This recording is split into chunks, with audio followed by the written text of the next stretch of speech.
In this video, we're going to be comparing the Team Associated Pro2 SC10 to the Traxxas Slash 2-wheel drive VXL. If you're new to the channel, welcome. My name is Troy. This is Roadside RC. You'll tend to find me bashing and crawling and drifting and racing, plus doing product review videos and how-tos. And today we're looking at two very popular two-wheel drive short course trucks and trying to figure out bench comparison, taking them apart, looking at the components, which one from a specs, features, and design standpoint appears to be a better choice. This is actually going to be a three-part video series. This is the first one where we're comparing them on the bench. I'm also going to do them head-to-head at the racetrack, since both of these are sometimes used popularly for racing.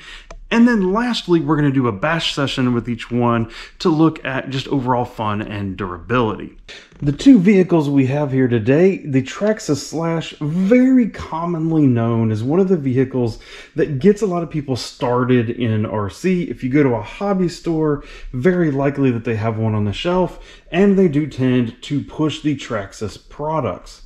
The Team Associated, this is the Pro2 SC10, also a two-wheel drive short course truck, not as popular maybe in your hobby store, and Team Associated is known a little bit more for the racing side. So first off, as a price comparison, why am I even putting these two things on the desk at the same time? Well, as I film this video, this exact Traxxas Slash straight from A-Main is currently listed at $349. This Pro2 SC10 is actually listed at $339. Turns out this is actually $10 cheaper than the Slash, so basically the same price. Maybe people really should consider the Pro2 instead of the Slash as an entry-level short course truck. That's why I want to look at what the differences are. Looking just from the outside, you will see both bodies are roughly in the same design. Both have standard short course style front and rear bumpers on them. Really no advantage or disadvantage from here. In fact, you could probably, if you really wanted to, actually even swap the bodies on them. All you'd have to do is drill different holes, and they would go on no problem. So real no advantage or disadvantage there. As you take the bodies off, one thing becomes dramatically, the first thing that just dramatically hits your eye is this monster truck style chassis that we have going on here with the Slash. I mean, that thing is literally my full fist off the ground, whereas the Team Associated, much more race oriented, definitely lower slung. Now, of course, that's going to make a huge difference when it comes to anything race oriented, any kind of performance driving. Huge difference as you look at those two chassis. This is clearly going to be better at turning, high performance in that direction. Now, if you have this chassis, one thing that could be good is clearly clearance. If you're doing big jumps and stuff like that, it's less likely to hit the chassis itself. Of course, it still does have the skid plates under the transmission and the front suspension, so those are actually what's going to take the abuse, and this whole chassis right here is in the middle, is just going to bend or have to deal with it. So that is the glaring difference when you first take the two bodies off. Otherwise, starting at the very front of the vehicles, you will see, of course, like I said, traditional short course truck bumper sticking out at the front. Team Associated, similar. This is actually the upgraded RPM part for it. It is not actually the factory Slash. The only difference really that you see here is you notice this is mounted at the bottom of the chassis, and that is it. Whereas the Team Associated does have a reinforcing support here with a little bit of flex into that front shock tower. So in theory, this whole bumper should be slightly stronger than the Slashes. As we move right behind that onto the front control arms and suspension mounting, you will see a front bulkhead here, tie bar between pins with E-clips here to hold on these relatively short control arms. If I try to get in there and measure them, they're somewhere in the neighborhood of about 60 to 70 millimeters long. On the Team Associated, you see much narrower here in the center as far as that front bulkhead and where everything mounts. Unlike the plastic mounting tie bar here, you actually do have a metal, and it is screwed. It's not just holding in here. It's also screwed into that center differential, and then you have pins with whole screws holding them in instead of the E-clips. And you will then notice that these control arms are drastically longer. We're looking at almost 90 millimeters long for these control arms. Again, that should lend itself to be a more performance-oriented suspension compared to the Slash. You just have smaller movement here compared to the long arms, which is a more race style. Right behind those, you will see large shocks here from Traxxas. These are the standard kind of budget Traxxas shocks, though. You are looking at plastic caps, plastic shocks, plastic adjuster clips in here. Noticeably on the Team Associated, you're actually looking at an aluminum body. We're still looking at plastic shock caps, and we are still looking at the plastic clip-on collars. Of course, there are upgrades for both the Traxxas and the Team Associated. These plastic shock caps on the Traxxas are known as a weak spot. It is very common while driving to be able to actually, these plastic shock caps during a crash may actually pop off. And upgrading these to aluminum is a very common early upgrade on these models. I see that Team Associated does offer upgraded shocks and aluminum shock caps on this. We have to see, though, over time if that's an issue. I haven't seen it be an issue so far with these shocks. So when we kind of wrap up this total front suspension, you have to give the benefit to the Team Associated over in just general design overall. The next major difference as we move ourselves back is actually the servo mounting place and the whole linkage for steering. You'll see the Traxxas is an upright servo mount, goes to a link to a bell crank system back here with an integrated servo saver. This is actually an upgrade compared to the old Traxxas Slashes. They used to have this linkage in here more fixed, and there was a on servo horn servo saver here. It was really, really bad, and it broke all the time. I'm very happy to see that these newer model Slashes are actually coming with this system. This may be where the Team Associated actually falls slightly short. I like that the servo is laid down and centered in the chassis. That's very nice, and it's protected in there. However, it comes with a spring style servo saver horn, which honestly I've always had bad luck with. There is not the support to make this in an aftermarket form to where you can actually replace this with a more bell crank style system like the Slash has.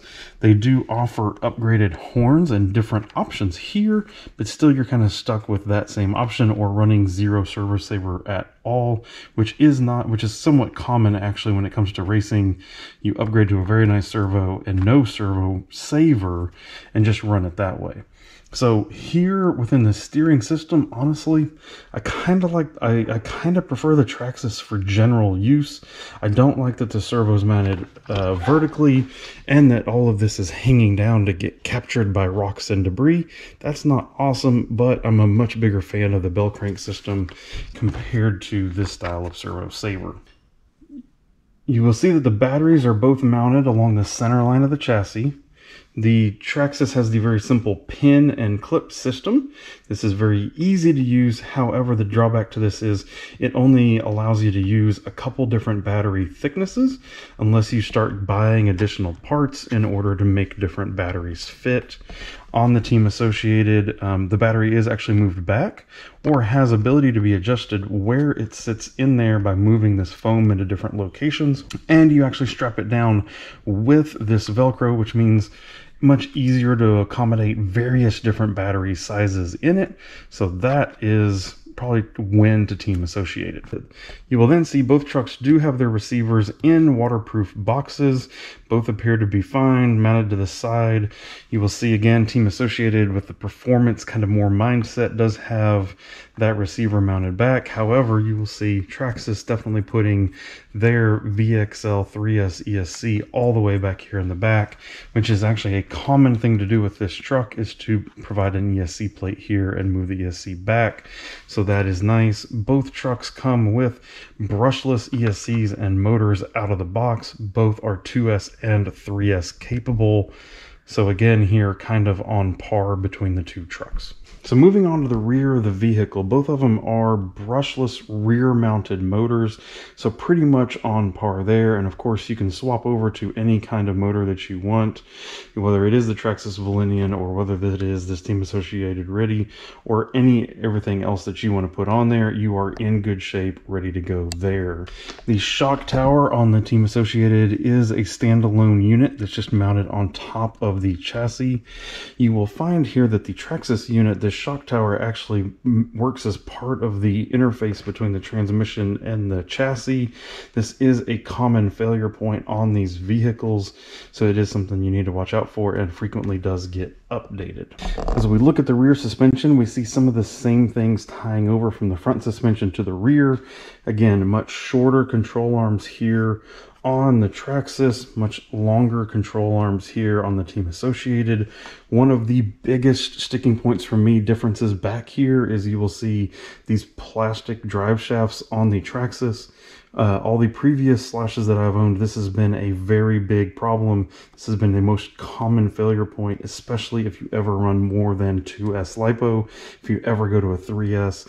These are one of the first things to break, and you end up spending, you know, $50 to $50+ on a Techno or MIP upgrade system for it. The Team Associated does instead come with the metal dog bone on there, so that should be no issue whatsoever. Similar again to the front of the vehicle, aluminum oil-filled shocks, but still with plastic shock caps for the Team Associated. Full plastic basic shock here on the Slash. Looking one level deeper here with the wheel off, you will see a big plastic hex on here. You see the steering knuckle along with this hub up here at the front.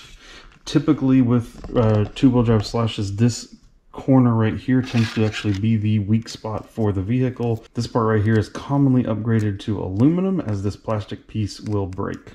You will see a different design here with the Team Associated, which you'll see here is a more traditional C-hub with the top and bottom mounting actually on the outboard side, compared to it being mounted kind of as a pin on the back side of the hub. Have not seen anyone breaking these yet, but of course we will put it more to a test to see just how durable they are. On the rear, without the wheel on, you will see multiple shock mounting locations. You see where the drive shaft comes through. This is a pretty slim little hub here. Again, this is a common breakpoint and upgrade item for a Traxxas Slash. And you do see plastic 12mm hex. On the Team Associated, honestly, not a lot of difference. You will see a little bit more meat, a little bit more beef around this total rear hub. You do see some adjustment here again with that more race-oriented idea here. And again, we're still looking at a plastic 12mm hex. So again, plastic hexes going up to a metal would be an upgrade for both of these. And both companies do offer aluminum upgrades for rear hubs.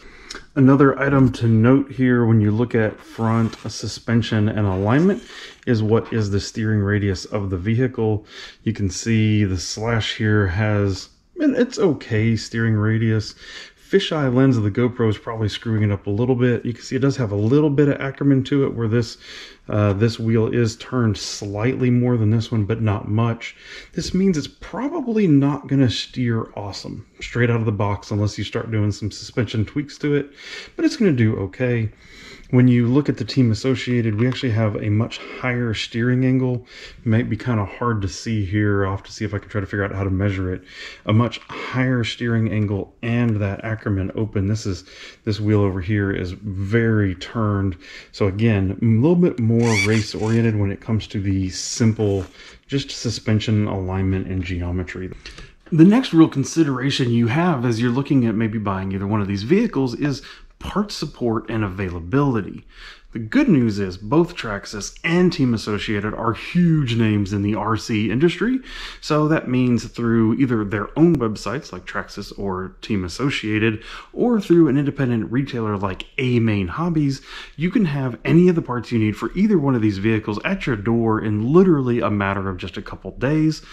To see this, I went to A Main Hobbies website and searched for a few common parts for these vehicles just to see what the prices were and how they compared and were they in stock. First thing I looked at was the front control arms. These are something that, you know, if you have a bad crash, you may break. Both of them completely in stock, but here's what surprised me.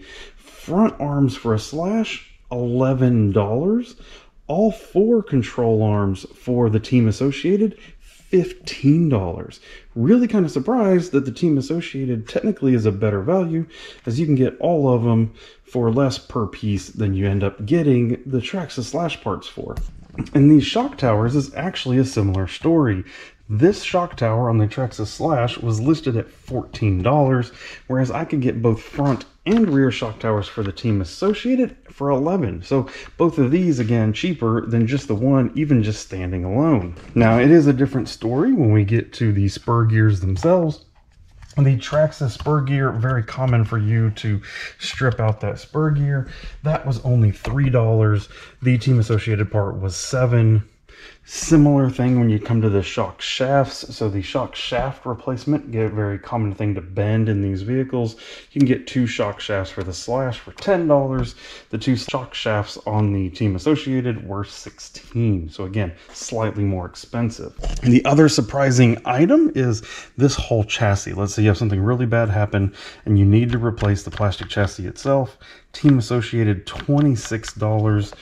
If you break this chassis on the Traxxas, you're not going to replace this one. You're going to put the low center of gravity chassis on it. It's blue, looks much more like this Team Associated, $39. So actually a noticeable cost up here on the Traxxas compared to the Team Associated, but as you're doing it, you're also getting an upgrade. So overall, that was good, right? You can get the parts for either one of the vehicles. I was a little surprised to see, however, how sometimes the parts that were available for the Traxxas were actually slightly more expensive. I didn't expect that, honestly. 2 big differences that I really want to call out here on the transmissions of these vehicles themselves.